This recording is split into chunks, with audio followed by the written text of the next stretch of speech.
নমস্কার, আমি শিপর্ণা নিয়োগী। তো আজকে একটু ডিপ্রেশন নিয়ে আলোচনা করা যাক। আমরা তো সচরাচর কেউই ডিপ্রেশন নিয়ে খোলাখুলি কথা বলি না, বা বললেও কোথাও গিয়ে সেটাকে একটা রোগ, অশান্তি, মানে কি বলবো, হয় না যে বোঝাতে পারি না আমরা কি বলতে চাইছি আর লোকে কি বুঝছে, এর মধ্যে একটা বিস্তর ফারাক তৈরি হয়ে যায়। তো সেখানে তাদের এটা বলে বোঝানো সম্ভব হয় না যে আমরা কি ফিল করছি ভেতরে। তো তাই জন্য সবাই ডিপ্রেশনকে বিভিন্ন কটা ভাগে ভাগ করে ফেলেছে, কিন্তু ভাগ একটাই, ডিপ্রেশন। আর ডিপ্রেশন আসে মানসিক যন্ত্রণা থেকেই। এবার কারোর মানসিক যন্ত্রণা আহ প্রেম থেকে আসতে পারে, অবশ্যই আসতে পারে। কেন আসতে পারে না? কারণ আমরা একটা মানুষকে খুব বেশি ভালোবেসে তাকে বিশ্বাস করেই নিজেদের সমর্পণ করি। তো তার জন্য সেখান থেকে ডিপ্রেশন আসতেই পারে, হ্যাঁ না? তো কিন্তু মানুষের কিছু বদ্ধমূল ধারণা হয়ে গেছে যে ডিপ্রেশন একমাত্র প্রেম থেকেই আসতে পারে, আর কিছু থেকে আসতে পারে না। আর আর কেউ যদি কোনো পারিবারিক চিন্তায় ডিপ্রেশনে যায়, পড়াশোনা জনিত কোনো কারণে ডিপ্রেশনে যায়, তখন তাদের কাছে জিনিসটা মেনে নেওয়া যতটা সহজ হয়, যে হ্যাঁ, ও পড়াশোনার চাপ নিয়ে বা পরিবারের চাপ নিয়ে ডিপ্রেশনে গেছে, ও দায়িত্ববান হয়ে যায় তখন। তাকে অবশ্যই বলবো না যে তাকে ভালো করে ট্রিট করা হয় বা তার যে কষ্টটা সেটাও কম, কারণ সেও ডিপ্রেশনই ফিল করে।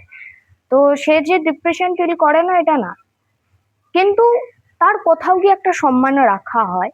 কিন্তু যে বা যারা আহ প্রেম ঘটিত কারণে জীবনের বিভিন্ন স্ট্রাগল নিয়ে, যে নিজের কথা কাউকে খুলে বলতে পারে না, হয়তো বলেনি বলেই লোকজন জানতে পারে না তার জীবন দিয়ে কি চলে গেছে, তারা যখন ডিপ্রেশনে যায়, তখন সেই সমবেদনাটা পায় না যেটা আর পাঁচটা লোকে পায়। তো আমি এটাই বলতে চাই যে ডিপ্রেশন জিনিসটা কখনোই আহ এ ভালো কারণে ডিপ্রেশনে গেছে, খারাপ কারণে ডিপ্রেশনে গেছে এইরকম জিনিসটা না। জিনিসটা এটা মানসিক কষ্ট। আমাদের মন কোনো একটা জিনিসকে, সেটা পড়াশোনা হতে পারে, পারিবারিক চাপ হতে পারে, বন্ধু হতে পারে, প্রেম হতে পারে, যে কোনো বিষয় নিয়ে যখন একটা মানুষ ধাপের পর ধাপ, ধাপের পর ধাপ, ধাপের পর ধাপ নিজের যন্ত্রণাগুলোকে লুকোতে থাকে, যখন খুব বেশি চিন্তা করে ফেলে, যখন তার মধ্যে এটা চলে আসে যে আমার উপরেই সবকিছু নির্ভর করছে, আমাকে সবটা ঠিক করতে হবে, আমি যেরকমই থাকি না কেন আমাকেই করতে হবে, আমাকে আমার 100টা দিতে হবে। আমি যদি 100টা না দিয়ে 99ও দিই, তাহলেও কিছু হয়ে যেতে পারে, পৃথিবীতে যা খুশি হয়ে যেতে পারে। বা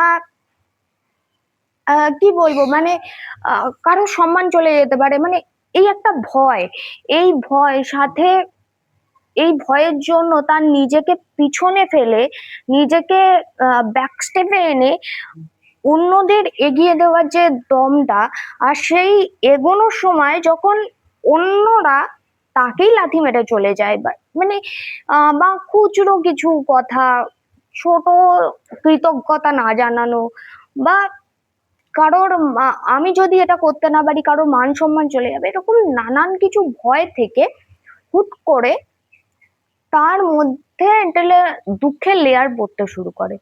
দুঃখের লেয়ার পড়তে পড়তে পড়তে পড়তে একটা সময় এমন হয়ে যায় যখন সে আর বুঝে উঠতে পারে না যে আসলে তার কি চলছে। মানে সে তখন কি করছে, কি ব্যবহার করছে, কেন করছে, সে নিজেও বুঝতে পারে না, অন্য লোকেরাও বুঝতে পারে না। এবার প্রবলেমটা শুরু হয় তারও কিছুটা পরে, কারণ এই সময় তারা যেটা করে সেটা তারা তাদের ওই যে ব্যাগেজ গুলো ছিল না, সেই ব্যাগেজ গুলোকে ফেলে দেয়। মানে আমি আর ওটা নিচ্ছি না, মানে আমি শুধু ব্যবহারের কথাই বলছি, কারণ অনেক মানুষ আছে যারা এটা সহ্য করতে না পেরে অনেক বাজে স্টেপ নিয়ে ফেলে। তো বাজে স্টেপ বলছি কারণ this is not a right way to handle depression. তো নিয়ে ফেলে কারণ তারা সেই যন্ত্রণাটা সহ্য করতে পারে না। কিন্তু তারও পরে গিয়ে আর একটা স্টেজ আসে, যখন সেই জিনিসটাকেও সে কন্ট্রোল করছে বা কিছু হয়তো করছে কিন্তু কাজে দিচ্ছে না, কারণ সবটা তো সবার হাতে থাকে না। তো কন্ট্রোল করছে করতে করতে এমন একটা স্টেজ আসে যখন সে মনের মতো কাজ করতে শুরু করে। লোকে দেখে পাগল ভাবে যে এরকম উচ্ছ্বাসে হাসছে কেন, বা এখানে হুটহাট বেরিয়ে যাচ্ছে কেন, বা যাকে যা বলার বলে ফেলছে কেন, রাগ দেখাচ্ছে কেন, এ তো এই ব্যবহারটা করতো না, এ তো এই জিনিসটা করতো না। তো এই সময়টা সে তার সমস্ত ব্যাগেজটা ফেলে দিয়েছে। প্রবলেমটা শুরু হয় এরপর, যখন ডিপ্রেশনের ট্রিটমেন্ট শুরু হয়। মানে আমাদের কাছে তো এখন ট্রিটমেন্ট অ্যাভেলেবেল। আগে মানুষ লুকিয়ে যেত, এখন কিছুটা হলেও এই জিনিসটা স্বাভাবিক হয়েছে যে না, মানসিক রোগও একটা রোগ। এই এই মেনে নেওয়াটা কোথাও গিয়ে কাজে দিয়েছে আমার, মানে যে মানুষদের ডিপ্রেশন আছে, কোনো মানসিক প্রবলেম আছে, কোনো সাইকোলজিক্যাল প্রবলেম আছে, অ্যাংজাইটি হতে পারে, আরো নানান ওসিডি হতে পারে, আরো নানান জিনিস হতে পারে। তো যখন এগুলো তারা করে, তারপর শুরু হয় আর একটা স্ট্রাগল। মানে যদি কেউ জানতে পারে তার প্রেম ঘটিত কোনো ব্যাপার থেকে, মানে এখন কিছু কিছু জায়গায় এটা খুব সিক্রেটলি হ্যান্ডেল করা হয় যে তার কারণটা বাড়ির লোককে বা অন্য কাউকে জানানো হবে না, তার সাথেই ডিসকাস করে তাকেই ঠিক করা হবে। তো এটা সব জায়গায় নেই।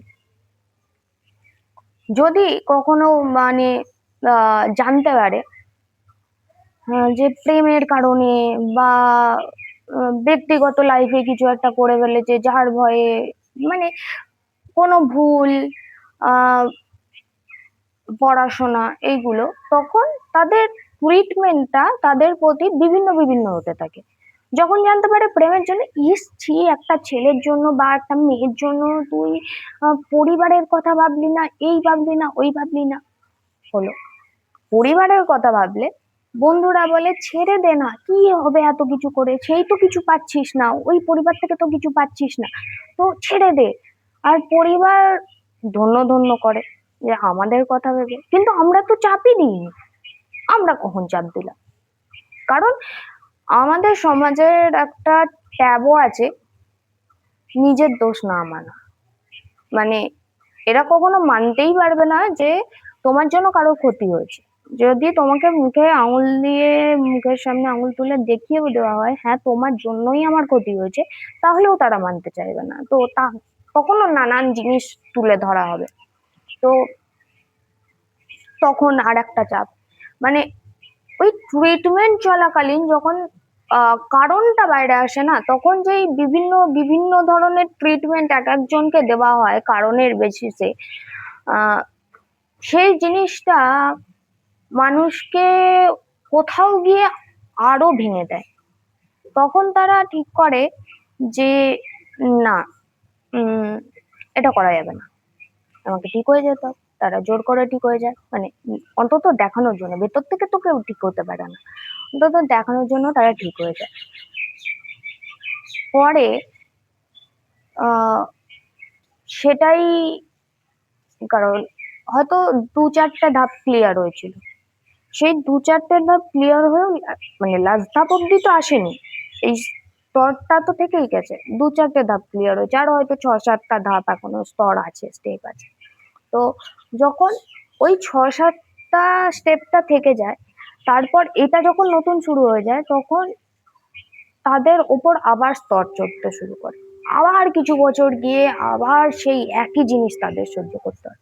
তখনও সে মানে, কারণ যখন ব্রেকডাউনটা হয়, সেই ব্রেকডাউনটা তো আর মানুষের হাতে নেই, কারণ সে আর নিতে পারছে না। তো তখন তারা আহ, না ব্রেকডাউনটাকে আটকাতে পারে, না পরবর্তী রিয়াকশনটাকে আটকাতে পারে। তো এই দুটোর মাঝখানে আহ, তারা গিয়ে কোথাও আরো আরো বেশি সাইকোলজিক্যাল প্রবলেমের মধ্যে আটকে পড়ে। যার হয়তো শুধু আগে ডিপ্রেশন ছিল, তারপরে ডিপ্রেশনের সাথে অ্যাংজাইটি যোগ হয়ে যায়, ওসিডি যোগ হয়ে যায়, মাল্টি পার্সোনালিটি ডিসঅর্ডার যোগ হয়ে যায়, এবং নানান ট্রাম যোগ হয়ে যায়। কিন্তু আমাদের চারপাশের মানুষ এটা বোঝারই চেষ্টা করে না যে আমাদের ঠিক কি ব্যবহারটা করা উচিত একটা মানুষের সাথে। যদি সত্যি মানসিক রোগ দেখে বা আহ, ওর কারণে ভালো ব্যবহার না করে আসলেই সবার সাথে ঠিক ব্যবহারটা করা হতো না, তো এই সাইকোলজিক্যাল প্রবলেম জিনিসটাই থাকতো না। তো এটাই আমি বলতে চাইছিলাম যে ডিপ্রেশন জিনিসটাকে যেটা ভাবা হয় সেটা না, ডিপ্রেশন জিনিসটা আরো প্রচুর কিছুকে সঙ্গে করে নিয়ে আসতে পারে। তাই দয়া করে নিজের আশপাশের মানুষের প্রতি এমন কোনো ব্যবহার করবেন না, কারণ আপনি জানেন না তার ভেতরে কি চলছে। তো এমন কোনো ব্যবহার করবেন না যেটা তাকে ওই স্তরটা মানে বাড়াতে বাধ্য করে। হ্যাঁ, অন্যায় করলে শাস্তি অবশ্যই দেবেন, সেটাই কোনো বারণ নেই। কিন্তু এই এই ব্যবহারগুলো কারোর সাথে করবেন না যাতে তাকে তার নিজের ছোট মনে হয়। আহ তাকে এরকম কোনো কোনো জিনিসের মধ্যে ধাক্কা দিয়ে ফেলে দেবেন না যেখানে সে কি করবে কি করবে না, কি করা উচিত কি করা উচিত না, এই সমস্ত কিছুর দ্বন্দ্ব আহ ভুলে গিয়ে এমন একটা পরিস্থিতিতে চলে যায় যেখান থেকে বেরোতে গেলেও তার পায়ে কাঁটা আটকাবে। তো দয়া করে সবার পাশে থাকবেন, ভালো থাকবেন। আর আপনাদের জীবনের অভিজ্ঞতা আবারও বলছি, জানাতে চাইলে অবশ্যই জানাবেন। আর একটা বা স্পয়লার দিয়ে রাখি, নেক্সট পার্ট আসছে একটা ছোটবেলার ভিডিও, ছোটবেলাকে নিয়ে। আহ ছোটবেলার আনন্দ মজা, এই পুজোর সময় বিভিন্ন পুজো, মানে বাঙালির যে 12 মাসে 13 পার্বণ, এটা আমরা কিভাবে পালন করতাম এর ওপরে। তো আপনারা কমেন্টে জানান। আর অবশ্যই যদি কিছু শেয়ার করতে চান ডেসক্রিপশনে দেওয়া নাম্বারে জানাবেন, মেল করতে পারেন, সমস্ত কিছু করতে পারেন। আর কোনো কোশ্চেন থাকলে অবশ্যই কমেন্ট সেকশনে করতে পারেন। আর যদি মনে হয় পার্সোনাল কিছু, ওই নাম্বারেই মেসেজ করে জানতে পারেন।